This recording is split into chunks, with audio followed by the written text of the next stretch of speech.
नमस्कार दोस्तों, आज की वीडियो में हम लोग कवर करेंगे सामाजिक एवं धार्मिक सुधार आंदोलन, जो कि आपके एग्ज़ाम के लिए काफ़ी महत्वपूर्ण है। और सबसे पहले हम लोग कवर करेंगे ब्रह्म सभा। तो चलिए हम लोग शुरू करते हैं ब्रह्म सभा को। सबसे पहले देखिएगा दोस्तों, इसके प्रवर्तक, ब्रह्म सभा के प्रवर्तक, तो इसके प्रवर्तक हैं दोस्तों राजा राम मोहन राय। राजा राम मोहन राय, जिन्हें आधुनिक भारत का पिता, भारत में नवजागरण का अग्रदूत, सुधार आंदोलनों का पिता, नव प्रभात का तारा तथा भारतीय पत्रकारिता का जनक कहा जाता है। ये क्वेश्चन आपसे बार बार पूछा जाता है कि नव प्रभात का तारा किसे कहा जाता है, सुधार आंदोलनों का प्रवर्तक किसे कहा जाता है, तो राजा राम मोहन राय को। और देखिए राजा राम मोहन राय से संबंधित कितने क्वेश्चन बनकर निकल रहे हैं। नवजागरण का अग्रदूत, सुधार आंदोलनों का पिता, नव प्रभात का तारा तथा भारतीय पत्रकारिता का जनक राजा राम मोहन राय को कहा जाता है। इसके स्थापना पर हम लोग बात करते हैं दोस्तों। ब्रह्म सभा जो है, इसकी स्थापना 1828 में कलकत्ता में हुई थी, जिसे बाद में ब्रह्म समाज के नाम से जाना गया। आगे बढ़ते हैं दोस्तों। ब्रह्म समाज के मुख्य उद्देश्य क्या क्या थे, तो हिंदू धर्म में सुधार लाना इसका पहला सर्वप्रमुख उद्देश्य था। हिंदू धर्म में सुधार लाना, सभी धर्मों की अच्छाइयों को अपनाना, सभी धर्मों की अच्छाइयों को अपनाना, मूर्ति पूजा का विरोध। उसके बाद देखिएगा एक ब्रह्म की पूजा का उपदेश देना, एक ब्रह्म की पूजा का उपदेश देना। आगे बढ़ते हैं दोस्तों। सामाजिक क्षेत्र में महत्वपूर्ण योगदान, राजा राम मोहन राय के सामाजिक क्षेत्र में महत्वपूर्ण योगदान। सामाजिक क्षेत्र में राजा राम मोहन राय ने हिंदू समाज की कुरीतियों जैसे सती प्रथा, बहुपत्नी प्रथा, वेश्यागमन, जाति प्रथा, बाल विवाह आदि के घोर विरोधी थे। और थोड़ा सा आपके जानकारी के लिए दोस्तों बता दें यहाँ पे कि राजा राम मोहन राय के प्रयास से 4 दिसंबर 1829 को, राजा राम मोहन राय के प्रयास से 4 दिसंबर 1829 को लॉर्ड विलियम बेंटिक के द्वारा सती प्रथा को अवैध घोषित कर दिया गया था। और काफ़ी महत्वपूर्ण पॉइंट है दोस्तों, राजा राम मोहन राय विधवा विवाह का समर्थन किया। राजा राम मोहन राय ने विधवा विवाह का समर्थन किया। आपसे क्वेश्चन में ऐसे भी पूछा जा सकता है। उसके बाद देखिएगा एकेश्वरवादी मत के प्रचार हेतु उन्होंने 1815 में आत्मीय सभा का गठन किया। 1815 में आत्मीय सभा का गठन किया। 1815 में आत्मीय सभा का गठन किया। आपसे क्वेश्चन में पूछा जाएगा दोस्तों, आत्मीय सभा का गठन किस वर्ष हुआ था, तो याद रखिएगा 1815 में। और पूछा जाएगा आत्मीय सभा का गठन किसने किया था, तो राजा राम मोहन राय ने। और 1822 में फारसी भाषा में उन्होंने मीरात उल अखबार का प्रकाशन किया था। राजा राम मोहन राय ने 1822 में फारसी भाषा में मीरात उल अखबार का भी प्रकाशन किया। 1821 में बांग्ला भाषा में संवाद कौमुदी, 1821 में बांग्ला भाषा में संवाद कौमुदी का भी प्रकाशन किया। और आपसे क्वेश्चन में पूछा जाएगा दोस्तों, सती प्रथा के विरोध के लिए राजा राम मोहन राय ने अपने किस पत्रिका का उपयोग किया था, तो याद रखिएगा दोस्तों संवाद कौमुदी। काफ़ी महत्वपूर्ण क्वेश्चन है और बहुत लोगों से क्वेश्चन गलत हो जाएगा। क्वेश्चन एक बार और देखिएगा, सती प्रथा का विरोध के लिए राजा राम मोहन राय ने अपने किस पत्रिका का उपयोग किया था, तो संवाद कौमुदी का। नीचे देखिएगा नोट में, सती प्रथा के विरोध के लिए इन्होंने अपनी इस पत्रिका का उपयोग किया, किसका, संवाद कौमुदी का। आगे बढ़ते हैं दोस्तों। राजा राम मोहन राय ने डच घड़ीसाज डेविड हेयर के सहयोग से 1817 में कलकत्ता में हिंदू कॉलेज की स्थापना की। आपसे क्वेश्चन में पूछा जाएगा हिंदू कॉलेज की स्थापना राजा राम मोहन राय ने किस स्थान पर की थी, तो कलकत्ता में। और अगर डेट पूछा जाए दोस्तों तो 1817 ईस्वी में। आगे बढ़ते हैं दोस्तों। 1825 में उन्होंने कलकत्ता में वेदांत कॉलेज की स्थापना की। 1825 में उन्होंने कलकत्ता में वेदांत कॉलेज की स्थापना की। काफ़ी महत्वपूर्ण क्वेश्चन देखिएगा, फारसी भाषा में तोहफतुल मुवाहिदीनी एकेश्वरवादियों का उपहार का प्रकाशन किया। आगे बढ़ते हैं दोस्तों। मुगल बादशाह अकबर द्वितीय ने राम मोहन राय को राजा की उपाधि प्रदान की थी। आपसे क्वेश्चन में पूछा जाएगा कि राम मोहन राय को राजा की उपाधि किसने दी थी, तो मुगल बादशाह अकबर द्वितीय ने। काफ़ी महत्वपूर्ण क्वेश्चन है। आगे बढ़ते हैं दोस्तों। राम मोहन राय की मृत्यु 1833 में। राम मोहन राय की मृत्यु 1833 में ब्रिटेन के ब्रिस्टल में हुई। आपसे क्वेश्चन में ये भी पूछा जाएगा किस समाज सुधारक का मृत्यु भारत से बाहर हुई या ब्रिटेन में हुई, तो याद रखिएगा दोस्तों राजा राम मोहन राय। आगे बढ़ते हैं दोस्तों, राजा राम मोहन राय के पश्चात देवेंद्रनाथ टैगोर ने ब्रह्म समाज को कुशल नेतृत्व प्रदान किया। मैं आशा करता हूं कि ब्रह्म सभा या ब्रह्म समाज आपको समझ में आ गया होगा दोस्तों, तो कमेंट करके ज़रूर बताइएगा।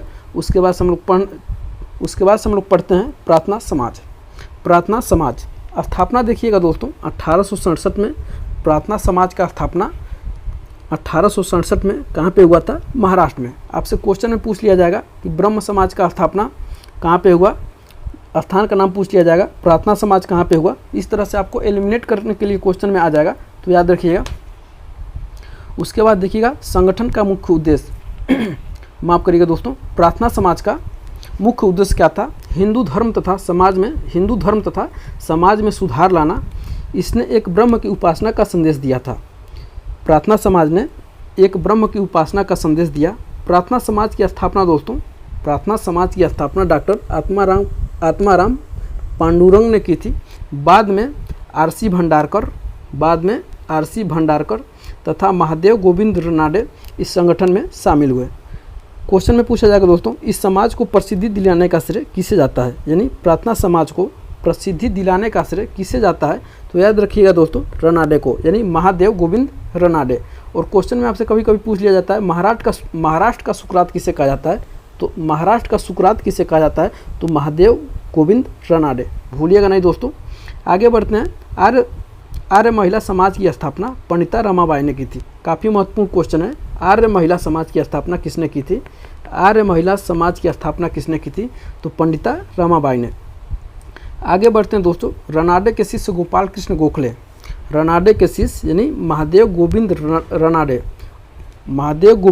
रनाडे के शिष्य गोपाल कृष्ण गोखले 1905 में क्या किए थे? सर्वेंट्स ऑफ इंडिया सोसाइटी की स्थापना की। क्वेश्चन में आपसे पूछा जाता है कि सर्वेंट्स ऑफ इंडिया सोसाइटी की स्थापना किसने की थी?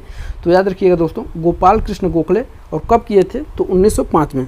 थोड़ा सा और आपकी जानकारी के लिए बता दें, यानी रनाडे के शिष्य कौन है? गोपाल कृष्ण गोखले। और महात्मा गांधी अपना राजनीतिक गुरु किसे मानते हैं? महात्मा गांधी अपना राजनीतिक गुरु किसे मानते हैं?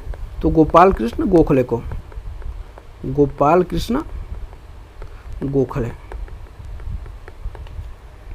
ठीक है दोस्तों, आगे हम लोग बढ़ते हैं आर्य समाज पे। मैं आशा करता हूं कि प्रार्थना समाज भी आपको क्लियर हो गया होगा। अगर थोड़ा भी आपको डाउट हो तो आप हमें कमेंट करके ज़रूर पूछिएगा। हम लोग पढ़ते हैं अब आर्य समाज। इसकी स्थापना देखिएगा दोस्तों दयानंद सरस्वती ने बम्बई में, यानी आर्य समाज की स्थापना दयानंद सरस्वती के द्वारा बम्बई में किया गया था। कब? तो 1875 ईस्वी में। दयानंद सरस्वती ने बम्बई में 1875 में आर्य समाज की स्थापना की और 1877 में आर्य समाज का मुख्यालय लाहौर में स्थापित किया गया। 1877 में आर्य समाज का मुख्यालय कहाँ पे दोस्तों? तो लाहौर में। आर्य समाज का मुख्यालय कहाँ पे? तो लाहौर में। कहाँ पे? लाहौर में स्थापित किया गया था। ये भी आपसे क्वेश्चन में पूछा जाएगा कि आर्य समाज का मुख्यालय कहाँ पे था? तो लाहौर में। ये भी आपके टीजीटी और पीजीटी एग्जाम में क्वेश्चन पूछा जा चुका है। इसका मुख्य उद्देश्य क्या था दोस्तों? आर्य समाज का मुख्य उद्देश्य क्या था? तो हिंदू धर्म में व्याप्त दोषों को उजागर कर उसे दूर करना तथा वैदिक धर्म को पुनः शुद्ध रूप में स्थापित करना। आगे बढ़ते हैं दोस्तों, दयानंद सरस्वती ने वेदों की ओर लौटो का नारा दिया। ये भी आपसे क्वेश्चन में पूछा जा चुका है टीजीटी और पीजीटी दोनों में, और काफ़ी वनडे एग्जाम में भी ये क्वेश्चन देखने को मिलता है कि दयानंद सरस्वती ने वेदों की ओर लौटो का नारा दिया। और क्वेश्चन में आपसे यही पूछा जाता है कि वेदों की ओर लौटो का नारा किसने दिया था? दयानंद सरस्वती, राजा राम मोहन राय, स्वामी विवेकानंद, और एक ऑप्शन कोई और डाल देता है। तो याद रखिएगा दोस्तों दयानंद सरस्वती ने वेदों की ओर लौटो का नारा देते हुए वेदों को भारत का स्तंभ बताया। यही आपको दे देगा, ये कोटेशन दे देगा, वेदों की ओर लौटो का नारा देते हुए वेदों को भारत का स्तंभ किसने बताया। उसके बाद से 4 ऑप्शन दे देगा, वहाँ पे बहुत सारे लोग कंफ्यूज हो जाएंगे। आगे बढ़ते हैं दोस्तों, स्वदेशी व हिंदी का समर्थन करने वाला यह प्रथम संगठन था। स्वदेशी व हिंदी का समर्थन करने वाला यह प्रथम संगठन था। कौन? तो आर्य समाज। इसका मानना था कि भारत भारतीयों के लिए है। ये भी आपसे क्वेश्चन पूछा जाता है कि किस संगठन का मानना था कि भारत भारतीयों के लिए है, तो आर्य समाज। आगे बढ़ते हैं दोस्तों। दयानंद सरस्वती ने गो रक्षा आंदोलन चलाया। दयानंद सरस्वती ने गो रक्षा आंदोलन चलाया। गायों की रक्षा हेतु गो रक्षा समिति की स्थापना किसने की? तो दयानंद सरस्वती ने। दयानंद सरस्वती का दोस्तों मूल नाम क्या था? तो मूल शंकर था। आगे बढ़ते हैं दोस्तों। दयानंद सरस्वती ने सर्वप्रथम स्वराज शब्द का प्रयोग किया तथा हिंदी भाषा को राष्ट्रभाषा के रूप में स्वीकार किया। दयानंद सरस्वती ने सर्वप्रथम स्वराज शब्द का प्रयोग किया तथा हिंदी भाषा को राष्ट्रभाषा के रूप में स्वीकार किया। उसके बाद इनका एक महत्वपूर्ण लाइन है, बुरे से बुरा देसी राज अच्छे से अच्छे विदेशी राज से अच्छा है। ये भी आपसे क्वेश्चन में पूछा जा चुका है यूजीसी नेट के एग्जाम में। बुरे से बुरा देसी राज अच्छे से अच्छा विदेशी राज्य से अच्छा है। ये भी आपसे क्वेश्चन में पूछा जा चुका है। आगे बढ़ते हैं हम लोग दोस्तों और पढ़ना हम लोग शुरू करते हैं। रामकृष्ण मिशन। तो स्थापना जरा देखिएगा। रामकृष्ण मिशन की स्थापना रामकृष्ण परमहंस के शिष्य विवेकानंद के द्वारा रामकृष्ण मिशन की स्थापना कब की गई थी? तो 1897 में। 1897 में रामकृष्ण मिशन की स्थापना की गई थी। कहाँ पे? तो कलकत्ता के समीप बारानगर में की गई थी। इनका बचपन का नाम दोस्तों नरेंद्र दत्त था। स्वामी विवेकानंद के बचपन का नाम क्या था? तो नरेंद्र दत्त था। ये भी आपसे क्वेश्चन पूछा जाता है। नरेंद्र दत्त किसका नाम था? स्वामी विवेकानंद, राजा राम मोहन राय, दयानंद सरस्वती।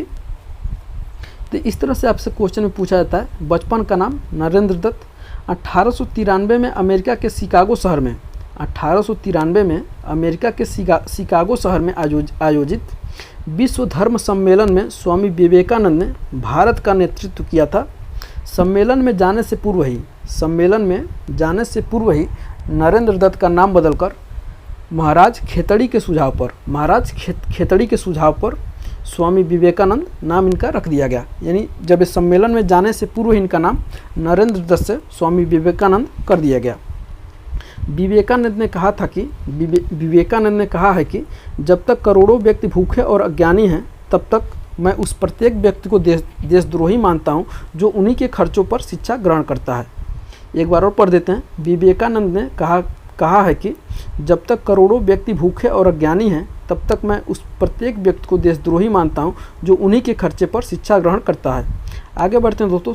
सुभाष चंद्र बोस ने स्वामी विवेकानंद को आधुनिक राष्ट्रीय आंदोलन का आध्यात्मिक पिता कहा है। क्वेश्चन में आपसे पूछा जाएगा किसने स्वामी विवेकानंद को आधुनिक राष्ट्रीय आंदोलन का आध्यात्मिक पिता कहा है? तो याद रखिएगा दोस्तों, सुभाष चंद्र बोस ने। स्वामी विवेकानंद ने प्रबुद्ध भारत उद्बोधन नामक पत्रिकाओं का प्रकाशन किया। राजयोग, ज्ञान योग, कर्मयोग व वेदांत फिलॉसफी उनकी प्रसिद्ध पुस्तकें हैं।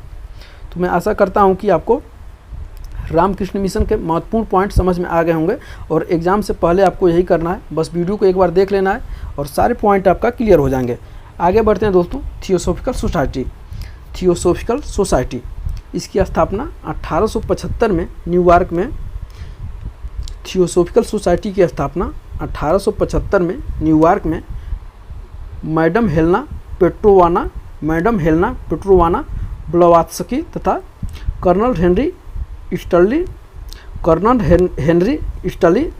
अलकाट, काफ़ी टेढ़ा नाम है दोस्तों। मैडम हेलेना पेट्रोवाना ब्लवात्स्की तथा कर्नल हेनरी स्टर्ली अलकाट ने की थी। किसकी स्थापना? थियोसॉफिकल सोसाइटी की। कहाँ पे? तो न्यूयॉर्क में। आगे बढ़ते हैं दोस्तों। भारत में 1882 में थियोसॉफिकल सोसाइटी का अड्यार यानी मद्रास में अड्यार अंतर्राष्ट्रीय कार्यालय खोला गया था। भारत में इसका कार्यालय कब खोला गया था? तो 1882 में अंतर्राष्ट्रीय कार्यालय खोला गया था। 1889 में एनी बेसेंट ने इस सोसाइटी की इंग्लैंड में सदस्यता बनी। 1889 में एनी बेसेंट ने इस सोसाइटी की इंग्लैंड में सदस्यता बनी और वह 1893 में भारत आई और उन्होंने सोसाइटी का कार्यभार अपने हाथों में ले लिया। आगे बढ़ते हैं दोस्तों। इस संस्थान ने बाल विवाह, इस संस्थान ने बाल विवाह, जातिवाद का विरोध तथा विधवाओं की दशा सुधारने का प्रयास किया। भारत में शिक्षा के क्षेत्र में विकास के लिए एनी बेसेंट ने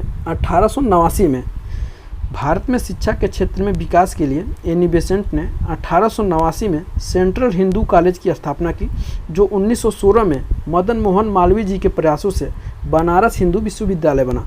ये काफ़ी महत्वपूर्ण लाइन है। यानी भारत में शिक्षा के क्षेत्र में विकास के लिए एनी बेसेंट ने कब 1898 में क्या की थी, सेंट्रल हिंदू कॉलेज की स्थापना की, जो 1916 में मदन मोहन मालवीय जी के प्रयासों से बनारस हिंदू विश्वविद्यालय बना 1916 में। एनी बेसेंट ने आयरलैंड की तर्ज पर होम रूल के नमूने पर भारत में होम रूल लीग आंदोलन का नेतृत्व किया और 1917 में कांग्रेस की प्रथम महिला अध्यक्ष बनी। आपसे क्वेश्चन में दोस्तों पूछा जाता है 1917 की कांग्रेस की अध्यक्षता, 1917 की भारतीय राष्ट्रीय कांग्रेस की अध्यक्षता किसने की थी? तो याद रखिएगा दोस्तों, एनी बेसेंट ने। और हमारा अगला टॉपिक होगा मुस्लिम धर्म सुधार आंदोलन। तो मैं आशा करता हूं कि आपको सामाजिक एवं धार्मिक सुधार आंदोलन से संबंधित जितने महत्वपूर्ण टॉपिक थे वो समझ में आ गए होंगे। अगला हमारा टॉपिक है मुस्लिम धर्म सुधार आंदोलन। और दोस्तों, जब तक आपका एग्ज़ाम हो नहीं जाता है उससे पहले हम लोग पाषाण काल से लेकर के और भारत छोड़ो आंदोलन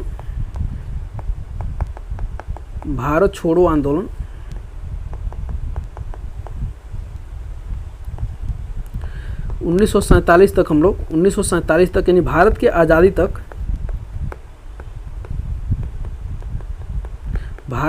तक सभी महत्वपूर्ण टॉपिक को हम लोग पूरा ए टू जेड पूरा पाषाण काल से लेकर के भारत की आज़ादी तक प्रत्येक टॉपिक को हम लोग कवर करेंगे इसी प्रकार के वीडियो के माध्यम से।